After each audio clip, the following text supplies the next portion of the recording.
दोस्तों आप सभी का स्वागत है विद्यापति इंग्लिश पॉइंट में। आई एम विक्रम शर्मा और आज मैं एक्सप्लेन करूंगा poem number 3 CBSE board class 10th की पोएम को एक्सप्लेन करूंगा, जिसका नेम है ए टाइगर इन द जू। मतलब एक चीता या शेर इन द जू माने चिड़ियाघर में, जिसके कवि हैं लेस्ली नॉरिस ने इसको लिखा है। लेस्ली नॉरिस ने इसको लिखा है और पोएम का नाम है ए टाइगर इन द जू। तो कवि जो हैं इस पोएम में जो टाइगर चिड़ियाघर में रहता है उस टाइगर की तुलना जंगल में रहने वाले टाइगर से की गई है। तो कवि ने चिड़ियाघर में रहने वाले टाइगर की तुलना जंगल में रहने वाले टाइगर से की है और यह कविता चिड़ियाघर से जंगल की ओर चलती है और फिर वापस चिड़ियाघर में आ जाती है। तो इसमें स्टार्टिंग में हम देखेंगे कि जो आपका टाइगर है वो चिड़ियाघर में होगा, उसके बाद वो जंगल में आएगा, उसके बाद वो वापस अंत में फिर से वो चिड़ियाघर में आ जाएगा। तो उसकी कैसी क्या कंडीशन होती है, कैसी स्थिति होती है, उन सब के बारे में हम जानेंगे। चलिए स्टार्ट करते हैं पोएम को। तो यहाँ पे जो ही है वो टाइगर के लिए लिया गया। ही स्टॉक्स का मतलब होता है धीरे धीरे चलना। तो वह धीरे धीरे चलता है इन हिज माने अपने, विविड मान होता है विस्तृत या स्पष्ट, स्ट्राइप्स मान होता है धारियाँ, अपनी विस्तृत धारियों के साथ या विस्तृत धारियों में वो धीरे धीरे चलता है। फ्यू स्टेप्स मान होता है कुछ कदम, ऑफ हिज केज अपने पिंजड़े में वो कुछ कदम चलता है, यानी कि चिड़ियाघर जो है उसके लिए पिंजड़ा ही है।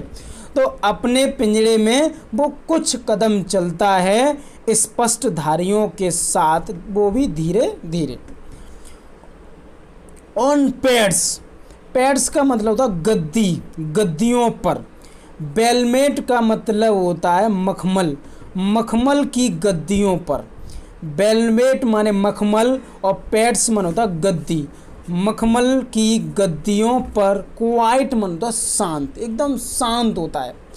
इन इज क्वाइट रेज मन होता है क्रोध और क्वाइट में होता है शांत, यानी कि अपने शांत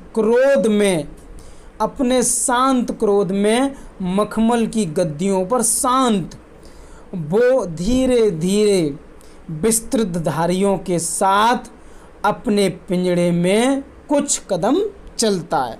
तो इसमें ये बताया गया इन लाइनों में, फिर से देखिए एक बार।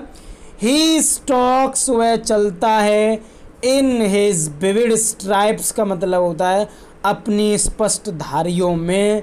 फ्यू स्टेप्स माने कुछ कदम, ऑफ हिज केज अपनी जो केज है पिंजड़ा है उसमें चलता है।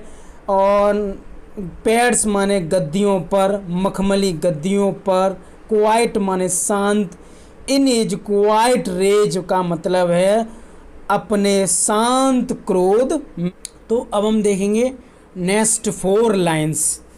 तो उसके बाद क्या है, उसके बाद जंगली या जंगल में रहने वाले शेर के बारे में बताया गया। तो देखिए, ही शुड बी लर्किंग का मतलब है छिपना, उसे छिपना चाहिए इन शेडो का मतलब होता है छाया में, उसे छाया में छिपना चाहिए। स्लाइडिंग मन होता है फिसलते हुए।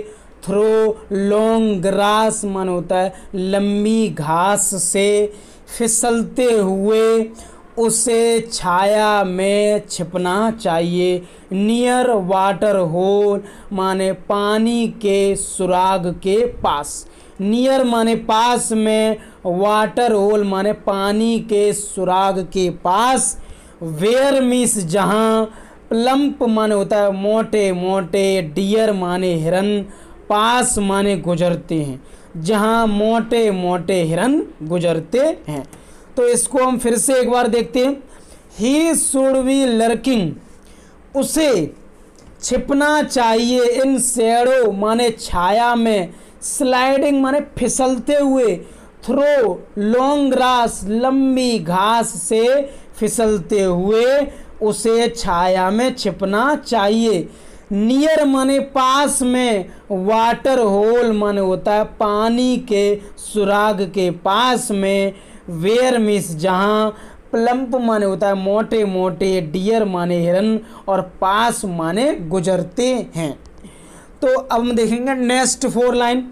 He should be snarling, snarling में आर साइलेंट है तो उसे, स्नार्लिंग का मतलब है घूमना, तो उसे घूमना चाहिए। अराउंड हाउसेस का मतलब है घर के चारों ओर उसे घूमना चाहिए, उसे घर के चारों ओर घूमना चाहिए। एट जंगल्स एज, जंगल के किनारे पर जितने भी घर हैं उन सब के चारों ओर उसे घूमना चाहिए। तो ही शुड बी स्नार्लिंग, उसे घूमना चाहिए।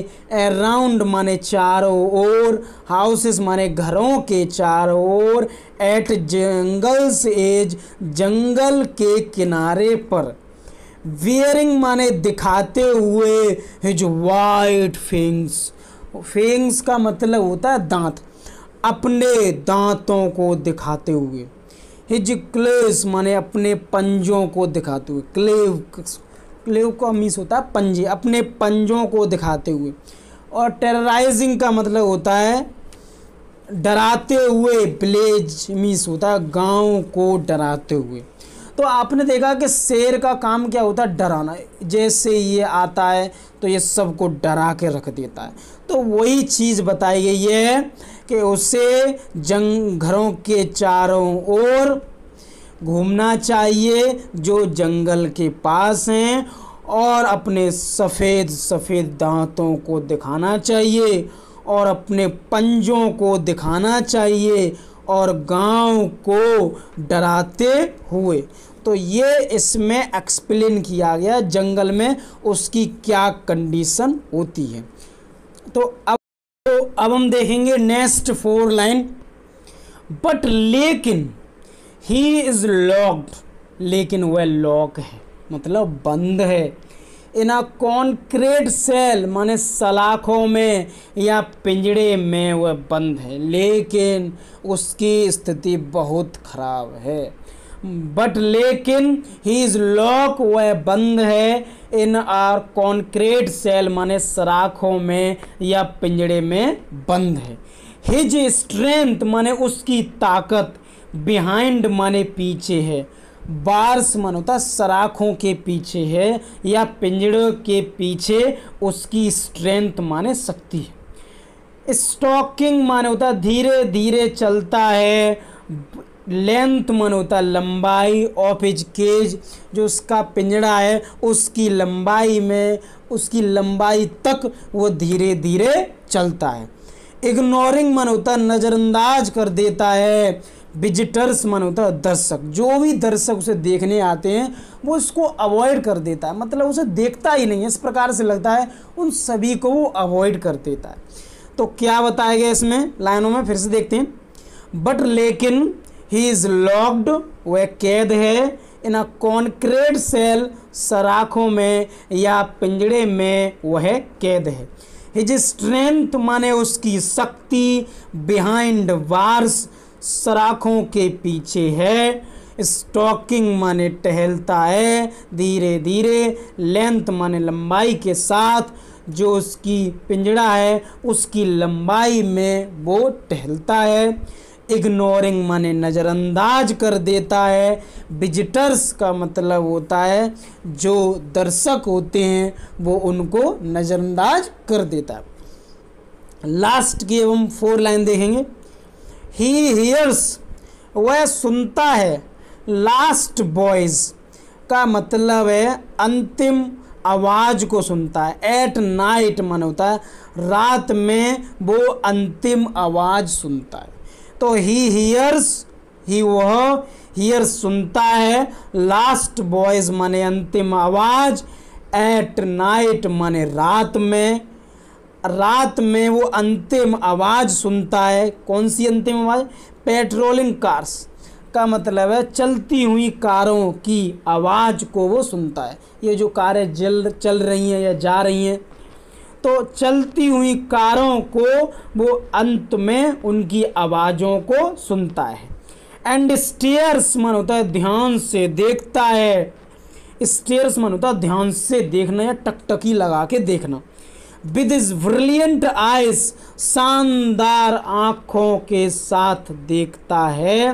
एट ब्रिलियंट स्टार्स मन होता है शानदार तारों को वो अपनी शानदार आँखों से देखता है। तो फिर से मिनी 4 लाइन को देखते हैं। ही हियर्स, वह सुनता है। द लास्ट वॉइस माने अंतिम आवाज़। एट नाइट माने रात में। किनकी अंतिम आवाज़ सुनता है रात में? पेट्रोलिंग कार्स माने होता है चलती हुई कारों की आवाज़ को सुनता है। एंड स्टेयर्स माने देखता है, टकटकी लगा के देखता है। विद हिज ब्रिलियंट आइज, शानदार या चमकती हुई आँखों से। एट ब्रिलियंट स्टार्स, चमकते हुए तारों को देखता है।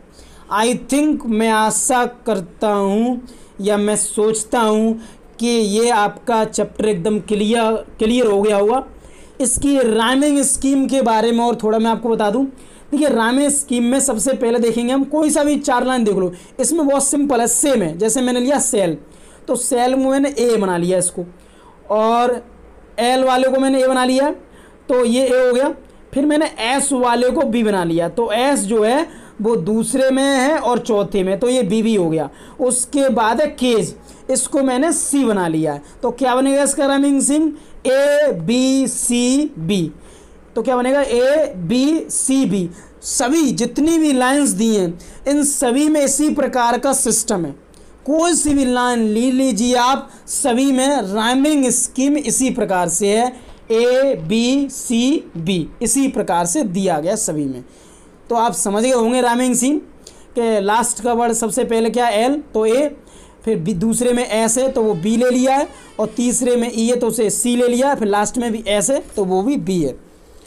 तो मैं आशा करता हूँ कि आपको ये पोएम क्लियर हो गई होगी।